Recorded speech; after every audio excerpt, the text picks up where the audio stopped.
Hello class 12th, welcome to वीडियन chemistry point. मैं हूं राज यादव और चैप्टर हमारा सॉल्यूशन चल रहा है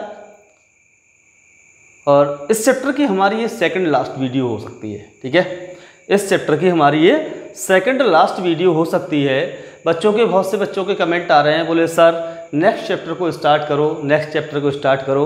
बेटा जब हमारा चैप्टर पूरी तरीके से ख़त्म हो जाएगा, फिनिश हो जाएगा, तब हम नेक्स्ट चैप्टर स्टार्ट करेंगे ना। तो हमारा ये चैप्टर बहुत जल्दी ख़त्म होने वाला है और आज मैं इस वीडियो के अंदर आपको पढ़ाने वाला हूँ कि समपराशरी विलयन क्या होता है। और समपराशरी विलयन के जो क्वेश्चन हैं वो बहुत छोटे से क्वेश्चन होते हैं, बहुत बारीकी से क्वेश्चन होते हैं, लेकिन वो क्वेश्चन आपको हिला देते हैं। तो उन क्वेश्चनों को आप कैसे सॉल्व करोगे वो आज इस वीडियो में हम समझने वाले हैं। इसके अलावा मैं कॉलिगेटिव प्रॉपर्टी से रिलेटेड एक आध टॉपिक उठा लूँगा, जिस टॉपिक से रिलेटेड हम लोगों को न्यूमेरिकल करने होंगे। ठीक है, तो आज मैं दो चीज़ों के समपराशरी विलयन और पराशर दाब। ठीक है, पराशर दाब मैं पीछे पढ़ा चुका हूँ इससे पहले वाली वीडियो में, और आज मैं पढ़ाने वाला हूँ समपराशरी विलयन, लेकिन पराशर दाब से रिलेटेड न्यूमेरिकल कराने वाला हूँ। ठीक है, तो समपराशरी विलयन को ख़त्म करने के बाद हम पराशर दाब से रिलेटेड न्यूमेरिकल करेंगे। और बच्चों धैर्य रखिए, मैं जो भी चैप्टर कराऊंगा आपको पूर्णतः कंप्लीट चैप्टर कराऊंगा जो आपके एग्जाम के लिए अच्छा होगा। ठीक है, एग्जाम में आएगा वो मैं करा दूंगा सारा। ठीक है, तो नेक्स्ट हम लोग स्टार्ट करते हैं समपराशरी विलयन। ठीक है, तो देखिए बेटे समपराशरी विलयन क्या होगा। इससे पहले हम पढ़ चुके हैं पराशरण दाब। क्या पढ़ चुके हैं बेटे? पराशरण दाब पढ़ चुके हैं। तो मैंने क्या कहा था? मैंने ये कहा था कि आप एक इस तरीके से पात्र लीजिए। ठीक है, चेक टॉपिक है हमारा समपराशरी विलयन। ठीक, समपराशरी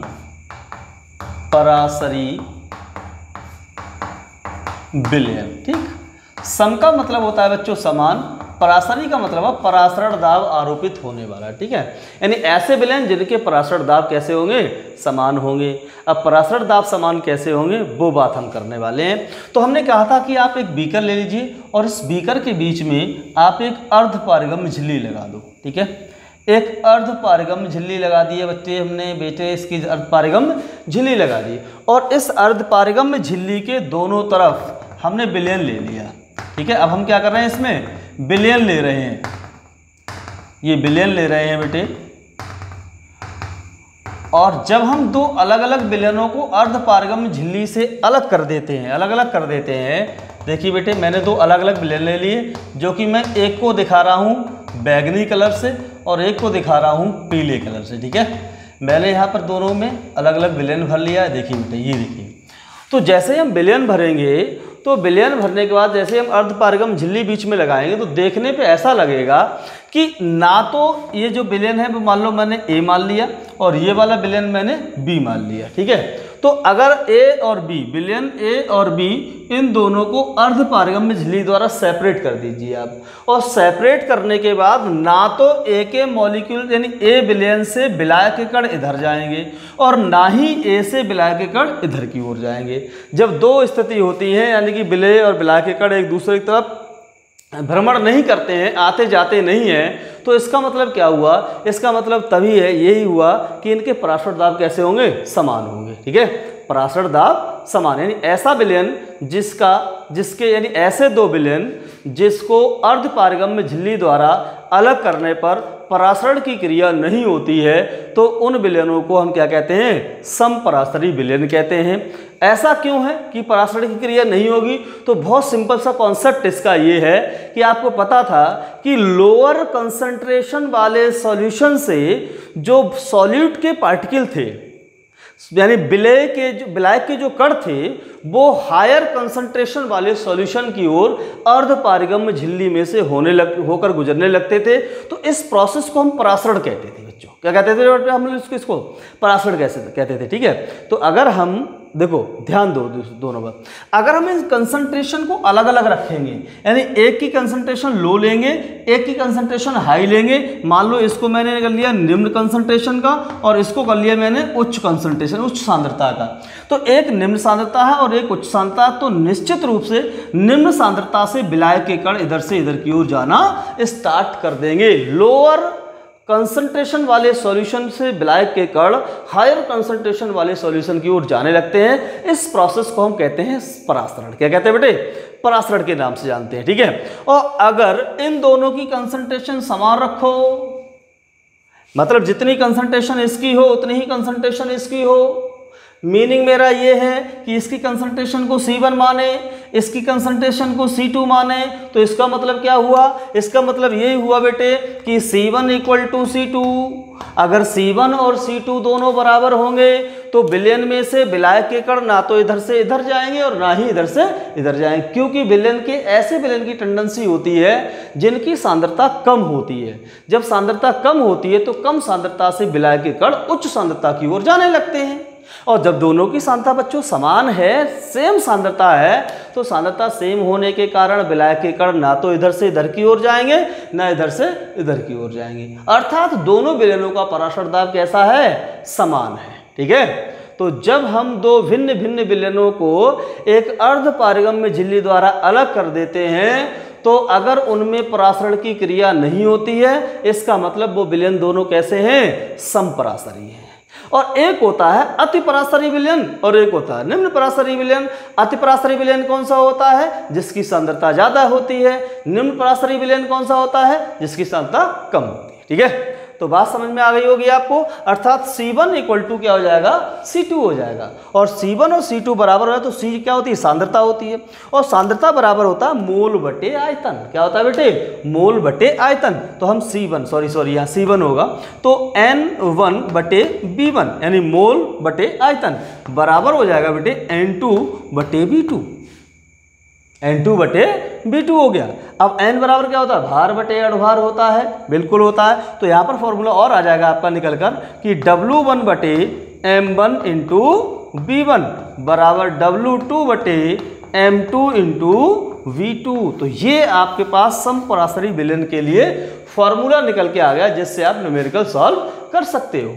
अच्छा देखिए क्या है, अगर एक विलयन का भार, अणुभार और आयतन दिया हो, दूसरे विलयन का भार और अणुभार दिया हो तो आयतन निकाल सकते हैं। तो ये 6 चीजें दे रखी हैं, 6 में से कोई 5 चीजें अगर आपको पता है तो छठी चीज आप इस फॉर्मूले से निकाल सकते हो, ठीक है। तो समपरासरी विलयन के लिए हम ये वाला फॉर्मूला लगाते हैं। अगर C1 और C2 दोनों बराबर आ जाते हैं तो कहने का मतलब वो दोनों विलयन कैसे होंगे? समपरासरी होंगे, अर्थात उनका पराशर दाब कैसा होगा? समान होगा, ठीक है। तो फटाफट यहाँ पर हम लिख देते हैं इसकी डेफिनेशन। तो देखिए बेटे, यानी ऐसा विलयन जब, ऐसे लिखते हैं, जब दो भिन्न भिन्न विलयनों को निश्चित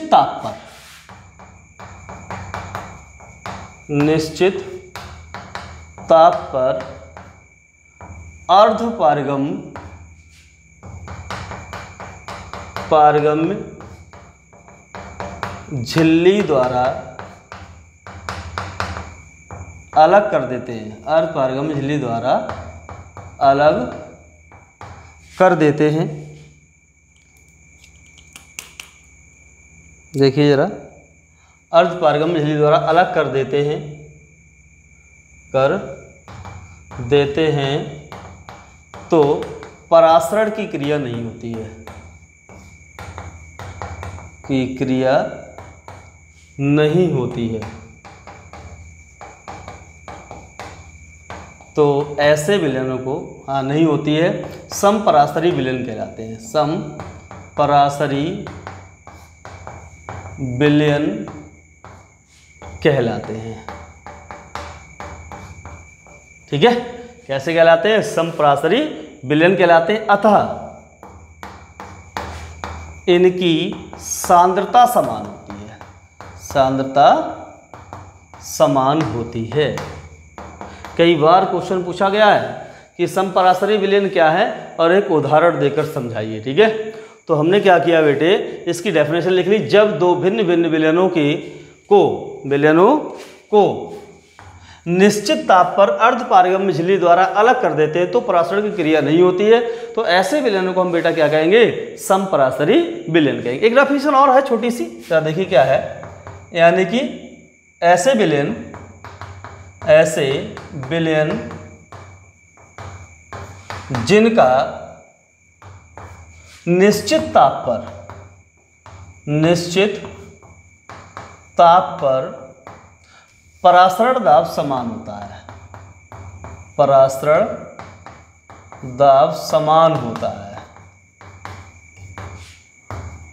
समपरासरी विलयन कहलाते हैं।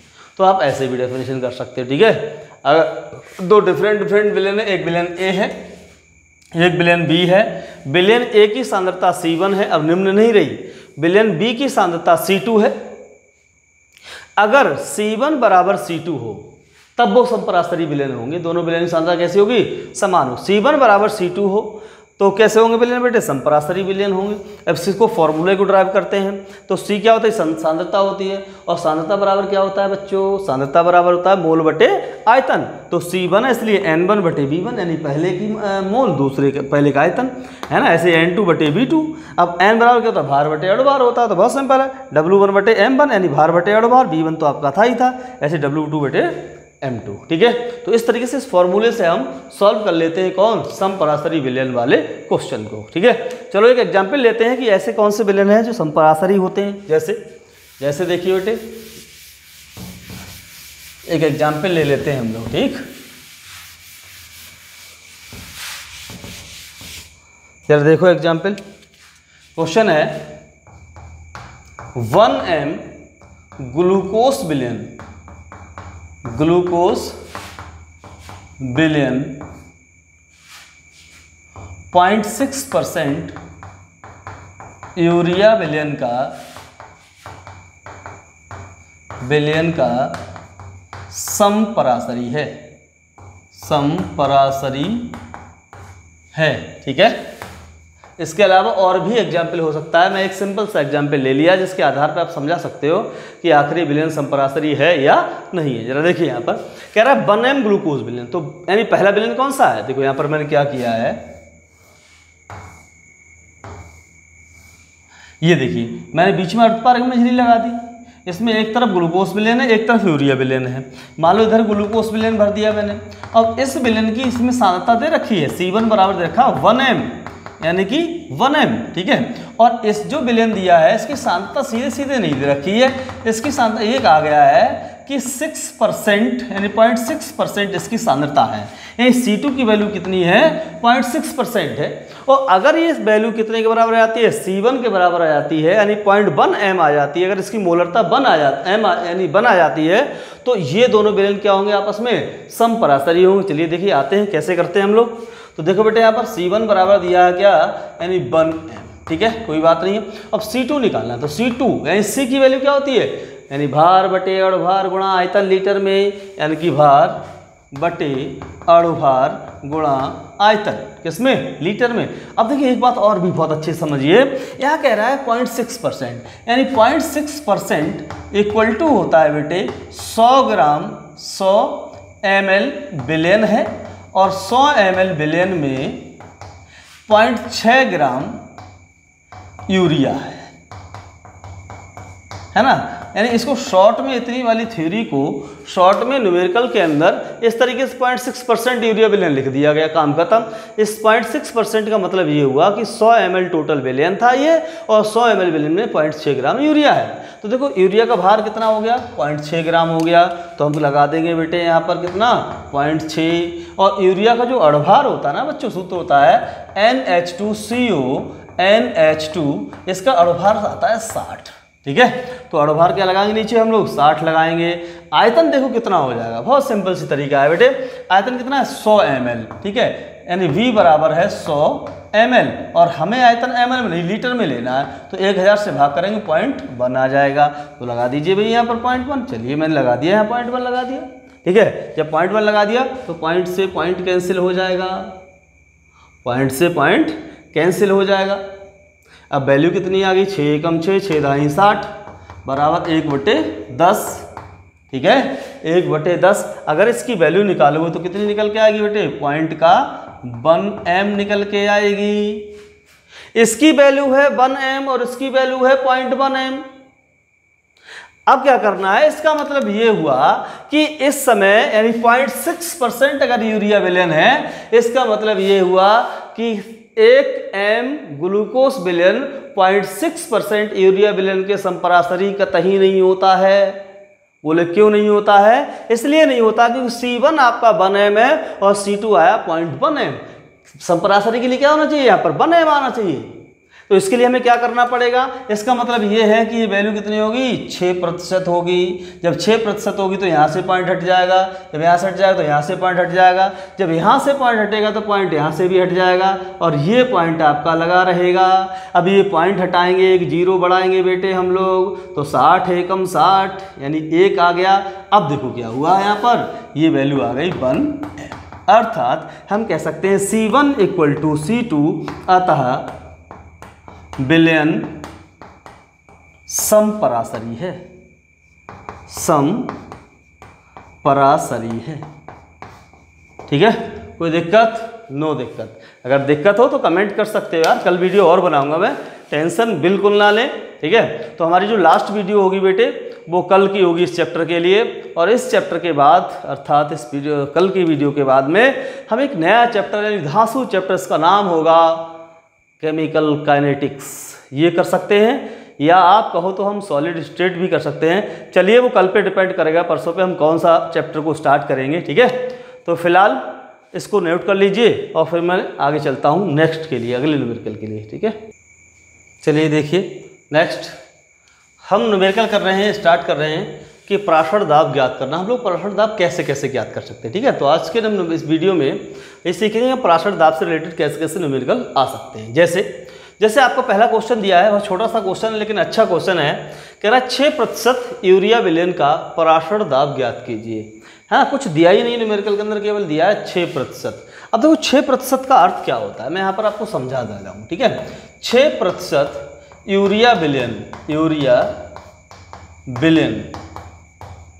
का अर्थ होता है बेटा, क्या होता है अर्थ होता है कि 100 ml विलयन, क्योंकि परसेंटेज है बेटे, परसेंटेज हमेशा 100 से निकलती है, 1000 नहीं हो सकता है यहाँ पर, हमेशा क्या होगा 100 होगा। यानी 100 ml विलयन में 6 ग्राम, 100 ml क्या होगा बेटे, विलयन होगा, इसमें 6 ग्राम यूरिया मिली है, यूरिया घुली है। ठीक है, ठीक, तो ये आता है आपका यानी 6% यूरिया विलयन। इतनी लाइन का अर्थ जो है इतना लंबा है, यानी न्यूमेरिकल को कम शब्दों में लिखा जाए, इसलिए इसको शॉर्ट कर दिया और बच्चों को बेवकूफ़ बनाया जाए। ठीक है, तो मैंने आपको इसका मीनिंग बता दिया। कहीं पर भी परसेंटेज की बात आ जाए तो उसका मतलब यही होता है, मैं पीछे भी आपको 1-2 बार बता चुका हूँ इस बात को। ठीक है, तो 6% यूरिया विलयन का अर्थ होता है कि 100 ml विलयन है, उसमें 6 ग्राम यूरिया है। अब देखो यूरिया का भार कितना दिया है, यानी W बराबर दिया है बेटे 6 ग्राम, है ना। यूरिया कितने ग्राम है, यानी कि 6 ग्राम है। ठीक, और कितने ml विलयन है, यानी विलयन का आयतन कितना है बेटे, 100 ml है। और हमें ध्यान रखें, जब भी पराशर दाब कुछ भी निकालेंगे तो हम आयतन जो है हमेशा किस में लगाएंगे, लीटर में लगाएंगे। ठीक है, तो इस आयतन को लीटर में बदलेंगे तो बराबर हो जाएगा बेटे 1000, यानी 100/1000 लीटर, यानी कि 0.1 लीटर आ गया यहाँ पर। ठीक, अब हम निकालेंगे इसका अणुभार, यानी कि मॉलिक्यूलर वेट, यानी MO, मॉलिक्यूलर वेट। अब यूरिया का जो सूत्र होता है बच्चों, वो होता है NH2CO NH2। अब इसका देखो अणुभार निकालेंगे M0। ठीक है, तो देखो अणुभार निकालना कितना सरल है, देखिए जरा यहाँ पर, यानी N का कितना होता है 14, तो N और N 2 है तो 14 दूनी 28 हो गया। ठीक है, और हाइड्रोजन कितना होता है, 1 होता है, हाइड्रोजन कितने टोटल 4 हैं, तो 4 एकम 4 हो गया, प्लस कार्बन का कितना होता है 12 होता है, और ऑक्सीजन का कितना होता है 16 होता है। सबको ऐड कर दीजिए, वैल्यू 60 के बराबर आएगी। अब हमारे पास जो फॉर्मूला होता है बच्चों किसका, पराशर दाब निकालने का, वो होता है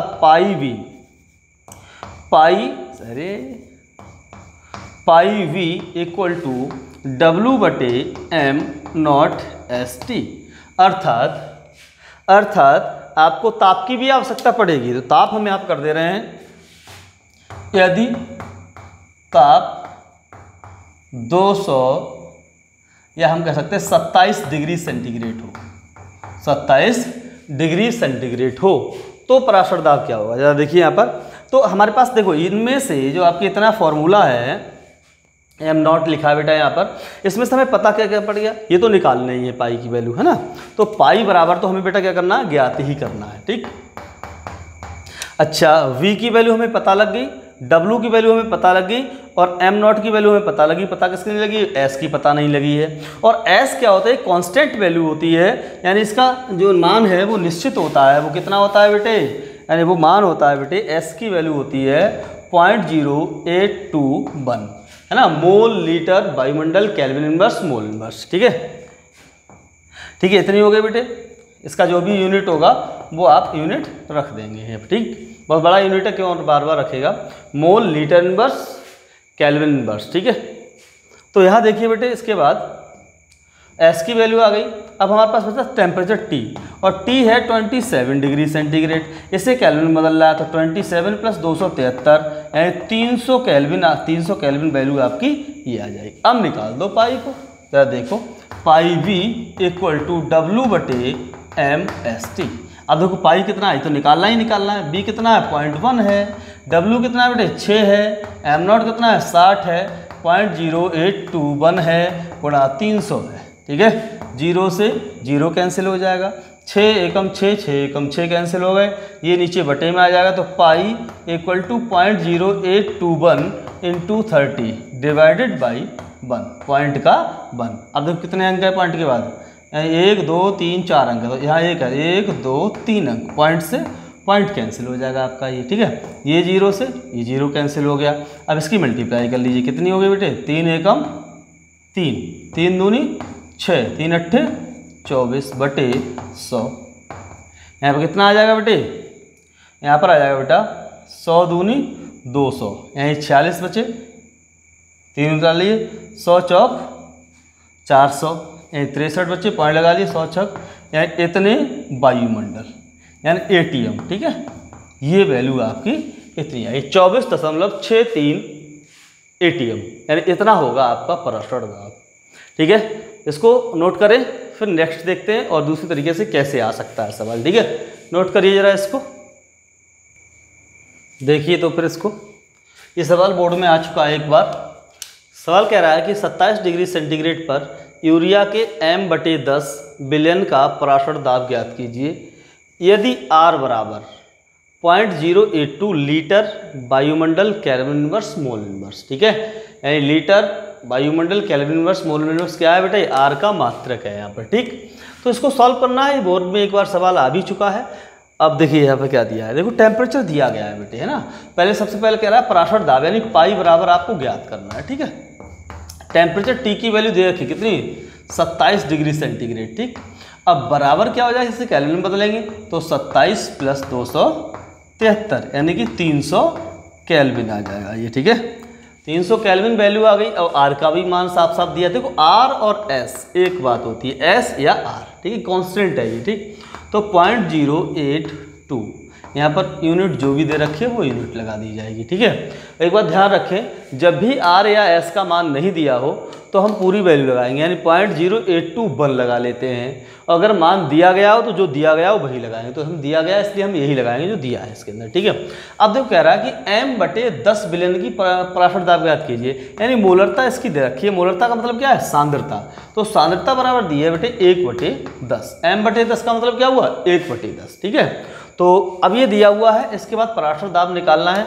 तो इसका फॉर्मूला मैंने आपको ये कराया था, फॉर्मूला क्या कराया था, शायद ये कराया था, C यानी पाई बराबर CST, है ना।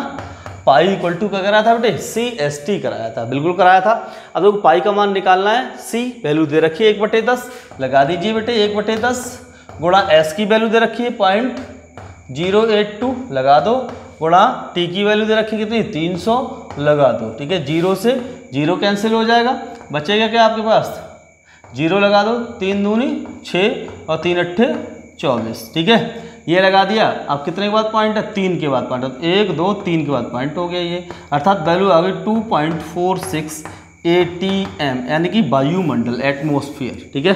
तो ये इसकी वैल्यू आ गई, नोट करो। दूसरा सवाल देखते हैं अभी इसी बात पे, ठीक है। चलिए देखिए, नेक्स्ट सवाल है, कह रहा है एक कार्बनिक पदार्थ का 1% विलयन, ठीक है। कोई भी कार्बनिक पदार्थ है उसका नाम नहीं खोला इन्होंने कौन सा कार्बनिक पदार्थ है। 1% विलयन ग्लूकोज के 3% विलयन का संपरासरी है। ठीक है, ग्लूकोज के 3% विलयन का क्या है बेटे, संपरासरी है। तो कार्बनिक पदार्थ के अणुभार की गणना करनी है हमें। ठीक, तो दो हैं, एक आपके पास कार्बनिक पदार्थ है, मैं यहाँ लिख ले रहा हूँ बेटे कार्बनिक पदार्थ, ठीक है, और दूसरा जो है विलयन वो किसका है, ग्लूकोज का विलयन है। ठीक, तो दो अलग अलग हैं। कार्बनिक पदार्थ के लिए मैं यहाँ लिख रहा हूँ W1 M1 B1। ठीक है, ये तीनों चीज़ें लिख ली मैंने, इनकी आवश्यकता पड़ेगी बेटे। ठीक है, ऐसे इसके लिए ग्लूकोज के लिए क्या कर दूँ, W2 M2 और V2, क्योंकि आपको सांद्रता निकालने के लिए यानी कि परासरित विलयन निकालने की तीनों चीज़ों की जरूरत पड़ेगी। कैसे पड़ेगी, सूत्र बता चुका हूँ मैं आपको। तो देखो W1 कह रहा है 1% विलयन, इसका मतलब क्या हुआ, यानी W की वैल्यू आ गई 1 ग्राम। ठीक है, प्रतिशत कितने से होता है, 100 से होता है, तो V की वैल्यू आ गई बेटे 100 ml, और 100 ml बराबर होता है 0.1 लीटर। मैं पीछे बता चुका हूँ कैसे करते हैं हम इसको, 1000 से भाग कर लेते हैं, यानी कि 100/1000 बराबर 0.1 लीटर, ऐसे भी कर देते हैं। ठीक है, तो 1 लीटर हो गया। अब इसकी वैल्यू क्या है, ये M1 की वैल्यू क्या करना है, कार्बनिक पदार्थ के अणुभार की गणना करनी है हमें। ठीक, दूसरा दिया है आपको W2, कह रहा है 3% विलयन के, तो W2 बराबर कितना आ गया, 3% आया, 3 ग्राम आ गया आपका। प्रतिशत इसको भी कह रहा है, तो B की वैल्यू इसकी भी 100 ml आएगी, यानी कि 100 ml बराबर कितना हो जाएगा बेटा, यानी 0.1 लीटर। और अणुभार कितना होता है, ग्लूकोज का अणुभार 180 होता है, तो M2 की वैल्यू कितनी आ जाएगी, 180। अच्छा, अगर ये कार्बनिक यौगिक का नाम दे दिया होता तो अणुभार पूछा ही नहीं जाता, क्यों, क्योंकि हम नाम से ही अणुभार निकाल लेते। ठीक है, इसलिए उसका नाम नहीं दिया गया कि आप अणुभार निकालना ले, साथ कैलकुलेशन करनी पड़ेगी। तो संपरासरी विलयन के लिए होता क्या है, संपरासरी विलयन के लिए, संपरासरी विलयन के लिए क्या होगा, संपरासरी विलयन के लिए यानी W1/M1 × B1 बराबर W2/M2 × V2। W1 की वैल्यू हमें निकालनी है, जरा देखो मान रखेंगे सभी। ठीक है, जब मान रखें W1 कितना है बेटे, यानी 1, तो 1, M1 कितना है, तो M1 ही है, इसका कोई वैल्यू अभी है नहीं। B1 कितना है, 0.1, तो 0.1 आ गया, इक्वल टू W2 कितना है, 3, ठीक, और M2 कितना है, 180 गुणा 0.1। ठीक है, अब देखिए यहाँ पर, अब हम करेंगे क्या, इसकी मल्टीप्लाई इधर, देखो ये पॉइंट से ही 0 कैंसिल हो जाएगा। ठीक है, इसकी मल्टीप्लाई इधर कर दीजिए आप, इसकी मल्टीप्लाई इधर कर दे रहे हैं, और इसकी मल्टीप्लाई आपस में हो जाएगी, तो यहाँ पर कितना हो जाएगा, M1 × 0.3 है ना, और इक्वल टू 80। अब क्या हुआ बेटे, हुआ ये M1 निकालो, M1 बराबर हो जाएगा बेटे 18/0.3, पॉइंट हटाओ, एक 0 बढ़ाओ, यानी 3 × 6 = 18, यानी अर्थात इसका अणुभार आ गया 60। ठीक है, समझ में नहीं आया हो, वीडियो को दोबारा देख लीजिए। मैं एक बार और बता दे रहा हूँ, आपको कह रहा कि एक कार्बनिक पदार्थ का 1% विलयन ग्लूकोज के 3% विलयन का संपरासरी, तो कार्बनिक पदार्थ के अणुभार की गणना करनी है आपको। हमारे पास दो पदार्थ है, एक कार्बनिक पदार्थ है, एक ग्लूकोज, हमने दोनों को अलग अलग लिख लिया। अब हमने कार्बनिक पदार्थ के लिए चूंकि पहले दिया, इसलिए इसको हम W1 M1 B1 मान लिया, विलयन ग्लूकोज बाद में दिया तो इसे W2 M2 B2 कर लिया हम लोगों ने इसको। ठीक है, तो W1 कितना हो जाएगा, 1% है, तो 1 ग्राम हो गया W, यानी आयतन कितना हो गया, B1 बराबर 100 ml की, परसेंटेज 100 ml की बात चलेगी यहाँ पर, तो 100 ml लीटर में बदलो 0.1 लीटर आ जाएगा। अणुभार की गणना करनी, इसलिए अणुभार ज्ञात करना है। ऐसे हमने इसको निकाल लिया, W2 बराबर कितना हो, 3 ग्राम हो गया, B2 कितना हो गया 100 ml यानी 0.1 लीटर हो गया, तो M2 हमारे कितने ग्लूकोज के लिए 180 होता है। मैं पीछे निकलवा चुका हूँ, और नहीं निकलवा चुका हूँ तो उसका सूत्र ये होता है, क्या होता है, C6H12O6। इसके सूत्र से आप अणुभार निकाल सकते हैं। ठीक है, निकाल लीजिए, देखो कैसे निकालोगे। अब कार्बन का होता है 12, तो 12 × 72 प्लस हाइड्रोजन कितना 12, यानी 1 होता तो 12 है, तो 12 हो जाएगा, और 16 × 6 = 96। सबको ऐड करोगे तो ये वैल्यू कितनी आएगी, 180 के बराबर आ जाएगी। ठीक है, अब संपरासरी के लिए सूत्र क्या होता है, W1/M1 × B1 बराबर W2/M2 × B2 होता है फॉर्मूला। हमने ये मान रख दिया, W1 कितना है 1 ग्राम, M1 हमें निकालना है, जी की तो रख दिया, B1 कितना है 0.1, ऐसे हमने ये वाली वैल्यू रखी, हमने गुणा भाग कर ली, आपका आंसर 60 ग्राम प्रति मोल आ गया आंसर। अगर यूनिट लिखोगे 60 ग्राम प्रति मोल, नहीं लिखो तो कोई प्रॉब्लम नहीं। ठीक है, चलिए बता रही है, और हम मिलते हैं नेक्स्ट वीडियो में, तब तक के लिए best of luck, thank you.